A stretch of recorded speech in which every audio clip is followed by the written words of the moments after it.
Hey guys, what up? Mike here, Laker Talk. Let's talk about D'Angelo Russell and Kobe Bryant a little bit. So D'Angelo Russell goes off on the last game against Portland, scores 20 points. We'll talk about that in a second. But there's a story that came out after the game said that Kobe Bryant didn't really didn't really like the fact that D'Angelo Russell and Julius Randle was kind of smiling, kind of having a good time, and he kind of called them out by name, kind of like alluding to the fact that it's not okay to be this bad, that we suck and they need to pick it up or something like that. This is the same Kobe who's been playing like doo-doo all year, and I've been coming out in all my videos like a month ago talking about I don't like the fact that Kobe Bryant's smiling after every game and doing this and this. I was saying the same things about him. Now he's saying the same things about the young kids. Listen, Kobe was doing the same exact thing the whole entire season. Now all of a sudden he wants to actually pretend like these games matter now. So whatever, Kobe. If it helps our kids, maybe it might help our kids to kind of learn a little bit and get more of a tougher attitude.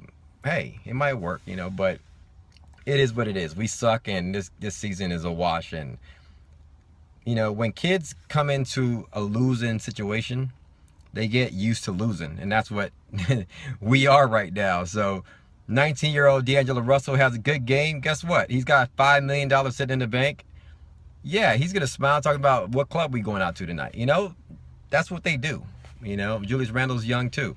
So I don't think we should be getting on our kids for not having the playoff mentality and being pissed after every game. If that was the case, man, they'll be depressed talking about I'm about to jump off a building based on our current situation. So it is what it is. But D'Angelo Russell had a really good game. I like what I saw from D'Angelo Russell last game. He scored 18 points the game prior. Yes, it was against third string like D leaguers, but yes, the last game against Portland, he had a good game in key minutes. Though we were out of it, Dame Lillard had a good night, 36 points. CJ McCollum, I think, had 28 points. I'm like, they went off, right? Those are two good players on Portland, Dame Lillard and CJ McCollum. And D'Angelo Russell was clearly our best player on the floor. Scored 20 points, I think 3 assists, something like that. Shot really efficient. What I saw from him in that game and the game before is that he seems to be playing at a pace, a really nice, poised pace, and really getting pretty much any shot that he wants. When he does drive, he's effective. So I like the fact that, like, why doesn't he drive more? He scores the ball like layups here and there pretty efficiently when he does drive, but he doesn't do it often. But he has a really good shot. He can, come off the screen and really hit the elbow shot. I like what I saw from D'Angelo Russell in the fact that it seems to me he scores pretty easily, especially this last couple of games. And I like that. And I think, we really need to start him. He needs the ball in his hands. D'Angelo Russell's play of late, in my opinion, is making Jordan Clarkson expendable to me. What we really need is seams. We need the ball in D'Angelo Russell's hands. It seems to me that he's growing into becoming basically our best player on the team. And I like what I've seen from him. He's really got really good shooter. He needs the ball in his hand. That leads us to really need a shooting guard that is a knockdown shooter. We don't need a shooting guard in a Jordan Clarkson that's someone that has an inconsistent shot that needs the ball in his hand to create. Yes, they showed some good signs here and there that they can play well together, but that's in short spurts. Long term, can they play well together? I don't know. I see us needing. I like D'Angelo Russell to like a Nick Van Exel, and what Nick Van Exel did well when we had Eddie, when he was thriving with the Lakers when he first started, was he had Eddie Jones. Eddie Jones was a knockdown shooter from range, and he can drive and things like that. Take the ball, take people off the dribble and drive and score in the lane. Now he was a little taller version of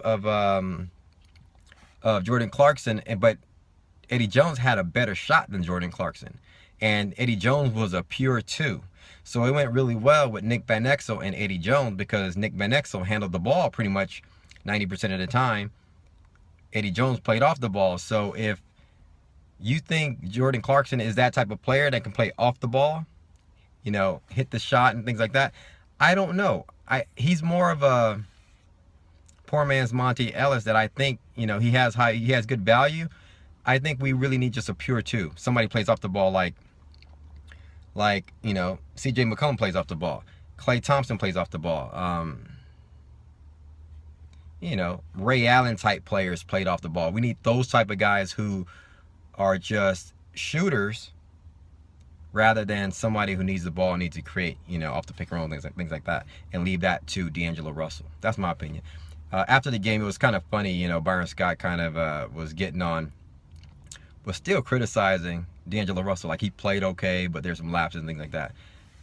I thought D'Angelo Russell played really well against Portland. You know, even defensively, yeah, he had some lapses. He tried to pick up Damian Lillard full court one play, and you know, Damian Lillard blew right by him and scored easily. NBA 101. You don't never pick up a all-pro guard full court, you know, especially somebody who's fast like Damian Lillard. They'll just blow right by you. But that he had some lapses, you know, defending CJ McCollum, but on a few plays, but here and there. But for the most of the points that Damian Lillard and CJ McCollum got, it wasn't against D'Angelo Russell, in my opinion. It was against the other guys like Lou and Clarkson, things like that. So I thought D'Angelo Russell played really well, and it's kind of like a trip that Byron Scott can't see the glass half full and always have something negative to say about D'Angelo Russell. But I thought he played really well last game, and Kobe's getting on him. It is what it is. Anyway, hit me up in the comments below. Let me know your thoughts. Thanks for watching, subscribing, and liking the videos. And as always, hit me up on Twitter at MikeSportsLA. We'll talk soon. Peace.